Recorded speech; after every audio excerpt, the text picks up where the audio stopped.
เตือนภัยหวยขูดออนไลน์ในปัจจุบันได้มีนักต้มตุ๋นจำนวนหลายที่ใช้ช่องทาง Facebook ในการตัวต้มพ่อแม่ประชาชนซึ่งมีคนจำนวนหลายได้ตกเป็นเหยื่อแกล้งขูดหวยออนไลน์โดยการใช้ช่องทางไลฟ์สดผ่าน Facebook ที่มีการยิงโฆษณาไปพร้อมกันซึ่งเข้าถึงคนจำนวนหลาย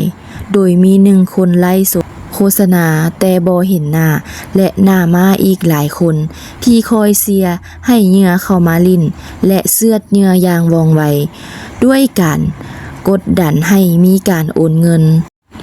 ในหลายเดือนผ่านมาได้มีคนร้องเรียนและโพสต์ Facebook เป็นจำนวนหลายพอสมควรเกี่ยวกับการตกเป็นเหยื่อในการขูดหวยออนไลน์ซึ่งวิธีการลิ้นแม่นจะลิ้นเป็นรอบ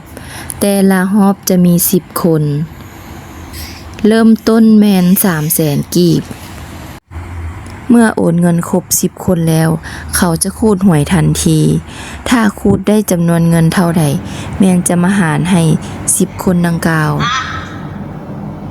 ไซส์สมพรโอนแล้วสีพรแก้วตาไว้พูดเนาะมีคนไหนจะเอาอีกบอก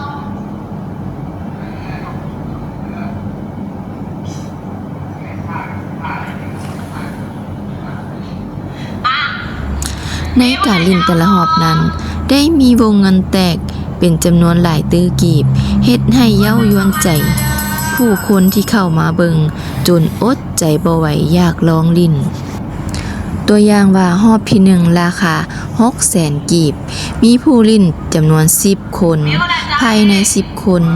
ต้องได้ทักหาแอดมินและโอนเงินให้แอดมินเมื่อครบจำนวน10คนแล้วผู้โฆษณาก็จะขูดใบหวยที่เลือกไว้ตัวอย่างว่าขูดแตกจำนวน5ตื้อกีบก็จะมาหารให้ผู้ลิ้นจำนวน10คนซึ่งได้ผู้ละ500ล้านกีบผู้โฆษณาก็จะบอกให้ผู้ลิ้นทักหาแอดมินแต่ว่ามันบ่ง่ายดังที่คิดเมื่อเวลาทักไปแล้วแอดมินผัดบอกให้เสียค่าธรรมเนียมจำนวน 10% ของวงเงินที่ได้นั้น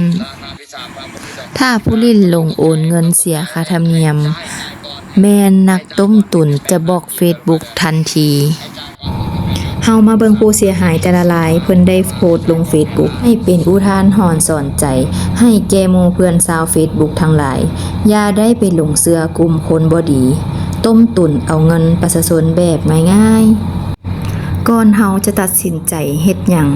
ต้องได้ศึกษาดีๆก่อนเพื่อบ่ให้ตกเป็นเหยื่อของกลุ่มคนบ่ดีบ่มีหยังที่เฮาจะได้มาแบบง่ายๆโดยที่เฮาบ่ได้ออกเหงื่อออกแรง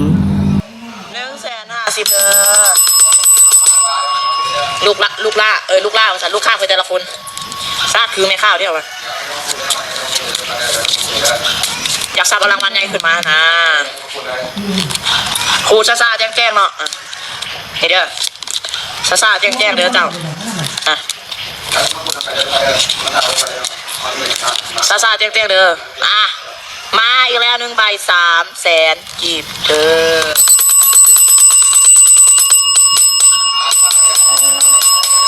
โอ้พูดอะไรจะมุกกันล่ะมาซ่าแจ้งนะครูซ่าแจ้งสบายดีลูกค้าทุกคนนำ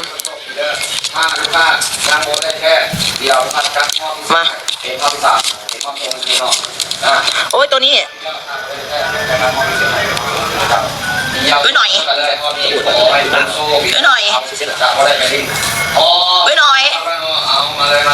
อย่าพูดอีกครั้งหนึ่งนะ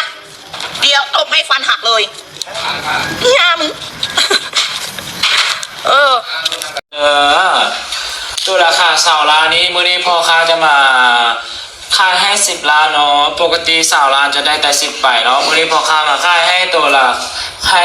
5 ล้านเนาะ2 ล้านเนาะพ่อค้าจะมาขายให้10 ล้านเด้อ10 ล้าน5ใบพ่อค้าจะแทบให้2 ใบเป็น7 ใบเลยเด้อคู่เลยพ่อค้าโดใจเย็นๆเด้อลูกค้าเด้อเนาะใจเย็นๆเด้อมีลูกค้าท่านได้สนใจอีกบ่มีร้านพิมพ์เข้ามาเนาะคันถ้าบ่มีเราพ่อค้าจะคูดละเด้มา ลุ้นข้อไอ้ผู้นี้ไปก่อนเนาะเรานำตัวราคา3 ล้านไอ้พุทธซ่อนเราแตกไปฮอปก่อนเนาะได้กำไรมา3 ล้านฝ่ายเรานำตัว3 ล้านเนาะไอ้พุทธซ่อนยังอยู่บ่อยู่ร้อยพิมพ์หนึ่งเข้ามาเด้อแต้มมาแล้วใบทำอีนี่เนาะ500หยวนดีใจนำเด้อมาอีกแล้ว10,000หยวนเด้อ10,000หยวนเนาะมาอีกแล้ว50นี่เด้อใบแรกยังบ่มีใบที่2ยังบ่แม่นใบที่3หมดงบแล้วว้าใคร